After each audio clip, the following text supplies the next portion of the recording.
হরে কৃষ্ণা। 2026 13ই ফেব্রুয়ারি শুক্রবার, ফাল্গুন মাসে কৃষ্ণপক্ষের একাদশী, বিজয়া একাদশীর ব্রত পালন করতে হবে। তো একাদশীর ব্রত হলো সকল ব্রতের মধ্যে শ্রেষ্ঠ ব্রত, তাই প্রত্যেকটি একাদশীর ব্রত পালন করবেন। একাদশীর মধ্যে বড় ছোট কোনো কিছুই হয় না, একাদশীই হয়।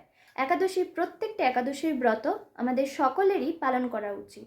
একাদশীর ব্রত পালনের ফলে ভগবানকে সন্তুষ্ট করা যায়, তাই সকলেই একাদশীর ব্রত পালন করুন। বিজয়া একাদশীর মাহাত্ম্য। স্কন্দপুরাণে এই একাদশীর মাহাত্ম্য এইভাবে বর্ণিত রয়েছে। মহারাজ যুধিষ্ঠির শ্রীকৃষ্ণকে বললেন, হে বাসুদেব, ফাল্গুন মাসের কৃষ্ণপক্ষের একাদশীর মাহাত্ম্য অনুগ্রহ করে আমাকে বলুন। শ্রীকৃষ্ণ বললেন, হে যুধিষ্ঠির, এই একাদশী বিজয়া নামে পরিচিত।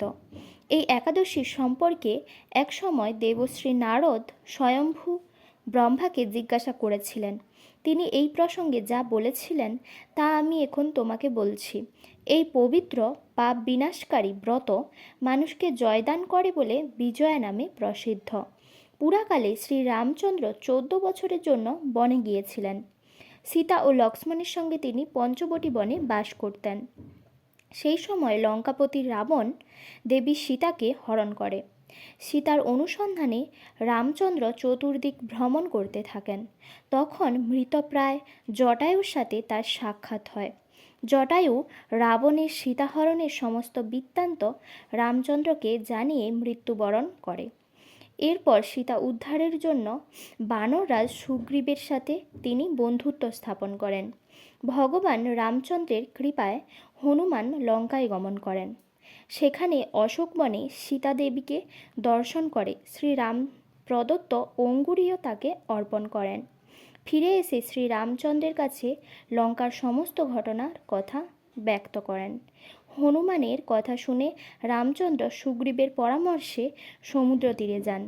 সেই দূরস্তর সমুদ্র দেখে তিনি লক্ষ্মণকে বললেন, হে লক্ষ্মণ, কিভাবে এই অগাধ সমুদ্র পার হওয়া যায় তার কোনো উপায় খুঁজে পাচ্ছি না।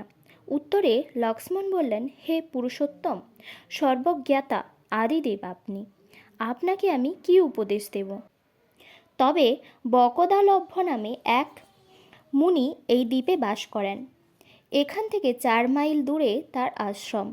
হে রাঘব, আপনি সেই প্রাচীন ঋষিশ্রেষ্ঠকে এই উপায় জিজ্ঞাসা করুন। লক্ষ্মণের মনোরম কথা শুনে তারা সেই মহামুনির আশ্রমে উপনীত হলেন। ভগবান রামচন্দ্র ভক্তরাজ সেই মুনিকে প্রণাম করলেন।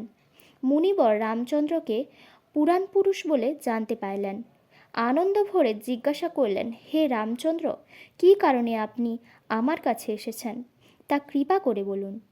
শ্রী রামচন্দ্র বললেন, হে মুনিবর, আপনার কৃপায় সৈন্যসহ আমি এই সমুদ্র তীরে উপস্থিত হয়েছি। রাক্ষসরাজের লঙ্কা বিজয় করাই আমাদের প্রধান উদ্দেশ্য।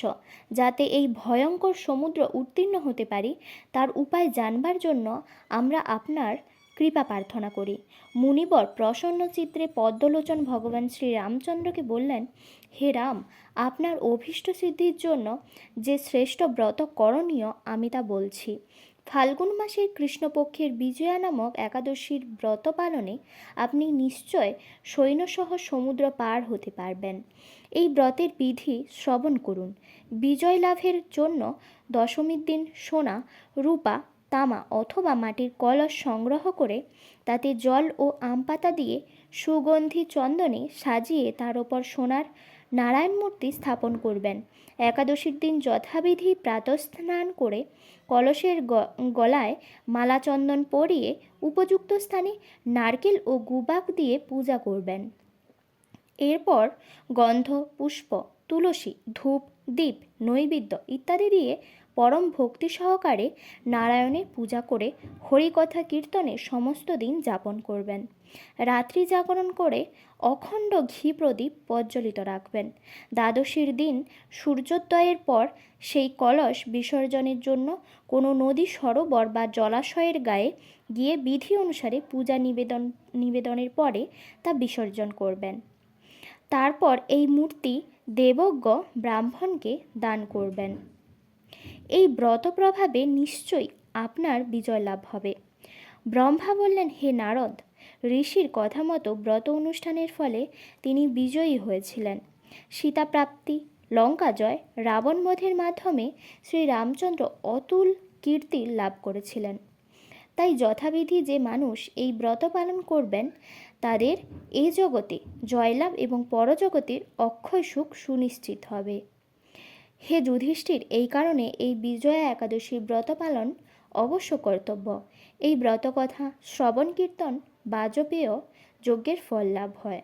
পরের দিন পালনের সময়সূচি: পশ্চিমবঙ্গ 6টা 14 থেকে 9টা 56, দিল্লি 7টা থেকে 10টা 43, বৃন্দাবন 6টা 57 থেকে 10টা 41, উত্তরপ্রদেশ 6টা 44 থেকে 10টা 29, মুম্বাই মহারাষ্ট্র 7টা 7 থেকে 10টা 57, পুনে মহারাষ্ট্র 7টা 2 থেকে 10টা 53, 10টা 33, চেন্নাই তামিলনাড়ু 6টা 31 থেকে 10টা 26, ভুবনেশ্বর উড়িষ্যা 6টা 16 থেকে 10টা 6, ঝাড়খণ্ড 6টা 21 থেকে 10টা 8, বিহার 6টা 23 থেকে 10টা 8, ছত্তিশগড় 6টা 33 থেকে 10টা 22, শিলং মেঘালয় 5টা 58 থেকে 9টা 43, গুয়াহাটি অসম 6টা থেকে 9টা 44, আগরতলা ত্রিপুরা 6টা 58 থেকে 9টা 44, মিজোরাম 5টা 51 থেকে 9টা 38, মণিপুর 5টা 49 থেকে 9টা 35, নাগাল্যান্ড 5টা 45 থেকে 9টা 33, অরুণাচল প্রদেশ 5টা 54 থেকে 9টা 38, সিকিম